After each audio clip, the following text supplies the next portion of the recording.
இது பாரு, உனக்கு பிடிச்ச மாதிரி ஐர மீன் கிரேவி, ஃபிஷ் ஃப்ரை, எறா தொக்கு, கிராப் ரசம் எல்லாமே செஞ்சு வச்சிருக்கேன். அசத்துறியே ஜானு, நீ வேற லெவல் தான் போ. ஆ.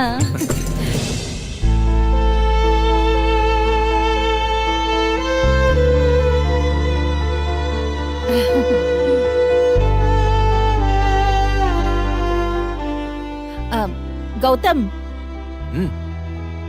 இதெல்லாம் சமைக்கிறதுக்கு எனக்கு ரேவதி தான் ஒத்தாசையா இருந்தா. 2 பேரும் சேர்ந்து தான் செஞ்சிருக்கோம். ஓ அப்படியா?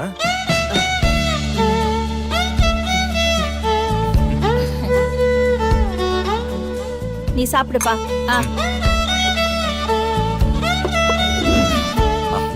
போதும் போதும் போதும். இலக்கியாக்கு நீ போட்டு first. போதும் போடாதீங்க. போதும். நல்லா சாப்பிடு, நல்லா சாப்பிடணும். கௌதம், இத்தனை நாளா ஜெயில நல்ல சாப்பாடு கிடைக்காம நாக்கு செத்து போய் கிடக்கும். நல்லா சாப்பிடு.